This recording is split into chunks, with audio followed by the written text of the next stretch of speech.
পবিত্র মাহে রমজান উপলক্ষে আর্তমানবতার সেবামূলক চ্যারিটি সংস্থা ক্যাপ ফাউন্ডেশন ইউকে সিলেট বিভাগের বিভিন্ন উপজেলার গরিব ও দুস্থ মানুষের মধ্যে খাদ্য সামগ্রী বিতরণ করেছে।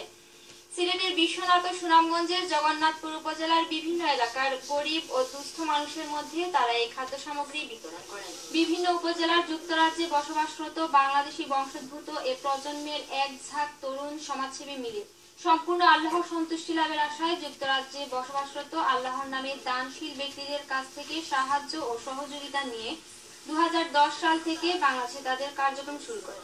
তারই ধারাবাহিকতায় পবিত্র মাহে রমজান উপলক্ষে গরিব ও দুস্থ মানুষের মধ্যে চাল, ডাল, তেল, ছোলা, খেজুর সহ বিভিন্ন খাদ্য সামগ্রী বিতরণ করা হয়। খাদ্য সামগ্রী বিতরণকালে বিভিন্ন স্থানে আলোচনা সভায় বক্তারা বলেন, ক্যাপ ফাউন্ডেশন ইউকে রমজান উপলক্ষে গরিবদের মধ্যে খাদ্য সামগ্রী বিতরণ করে আর্তমানবতার সেবায় কাজ করে যাওয়ার যে উজ্জ্বল দৃষ্টান্ত স্থাপন করেছে তা সত্যিই প্রশংসনীয়। বক্তারা ক্যাপ ফাউন্ডেশনের মতো অন্যান্য সেবামূলক সংস্থা ও সমাজের বিত্তবান ব্যক্তিদের গরিব ও দুস্থ মানুষের পাশে দাঁড়ানোর আহ্বান জানান।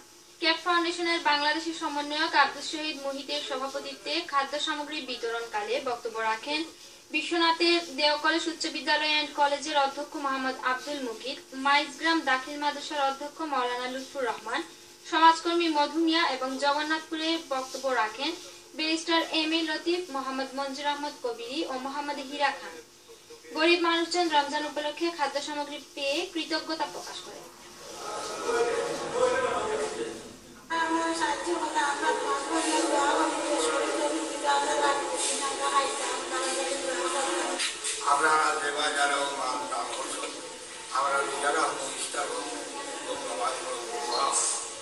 আমরা পরিপূর্ণ মানুষকে তারা আশা করি বইয়া উঠে সাগে উঠে গেল প্রত্যেক বন্ধন ব্যবসা বলল দামে গেলে আমরা মানুষ।